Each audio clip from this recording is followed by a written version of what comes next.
أعوذ بالله من الشيطان الرجيم بسم الله الرحمن الرحيم ذلك فضل الله يؤتيه من يشاء والله ذو الفضل العظيم আইনাতে রসুল পরিবেশন সভা আমার যুবক ভাইরা অনেক এখানে উপস্থিত হয়েছেন এবং সুমধুর সুরে অনেক নাত পেশ করেছেন।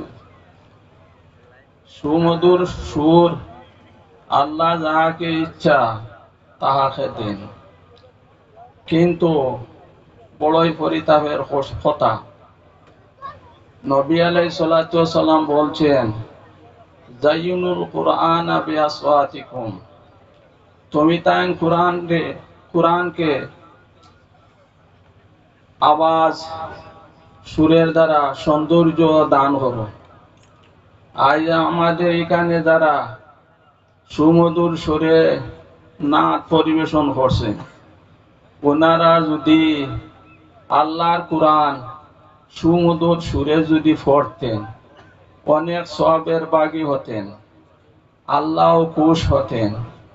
কারণ যারা কুরআনে পাক তিলাওয়াত করে এরা স্বাভাবিক লোক নহে। নবী আলাইহিস সালাতু ওয়াস সালাম বলছেন, ইন্না লিল্লাহি আহলিনা মিনান নাসে ক্বালু মান হুম ইয়া রাসূলুল্লাহ ক্বালা আহলুল কুরআনে হুম আহলুল্লাহি ওয়া খাসাতুহু। একগুলো মানুষ আল্লাহর পরিবারস্থ। সাহাবা কেরামরা জিজ্ঞাসা করলেন, হে আল্লাহর রসুল, আল্লাহর পরিবারস্থ কোন লোকেরা? তখন আল্লাহ নবী সাল্লাল্লাহু আলাইহি সাল্লাম বললেন, যারা কুরআন শরীফ তিলাওয়াত করে, যারা কুরআন শরীফ অধিক পাঠ করে, যারা বেশি করিয়া কালামে পাকর তিলাওয়াত করে, এরাই হইল আল্লাহর পরিবারস্থ মানুষ এবং আল্লাহর বিশেষ মানুষ। এর লাগি ভাই হল দুইটা জিনিস, নবীজির উপরে দুরূদ শরীফ বেশি করে পড়া, আর দ্বিতীয়তে আল্লাহর কুরআন ওখান বেশ করে তিলাওয়াত করা। আল্লাহ নবী সাল্লাল্লাহু আলাইহি সাল্লাম বলছেন, ইন্না আওলান নাসি বি ইয়াউমাল কিয়ামাতে মান আকসারহুম আলাইয়া সালাতান। কিয়ামতের দিবসে আমার কাছে অধিক মহব্বত এবং মায়ার এবং আমার নিকট লাভের ওগুলো মানুষ হবেন যারা বেশি করিয়া দুরূদ শরীফ পাঠ করবেন।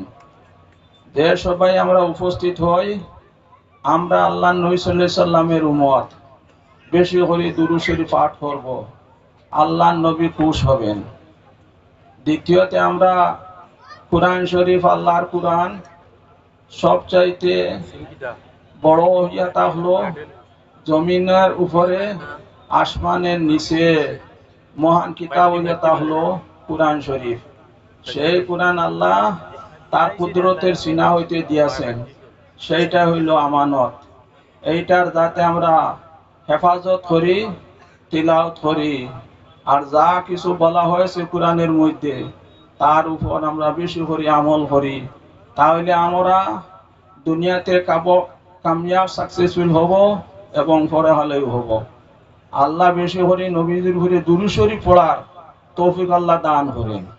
আর আল্লাহকে রাজি খুশ করার জন্য আল্লাহ তাআলা আমাদেরকে সবাইকে কালামে পাকের তিলাওয়াতের তৌফিক দান করুন।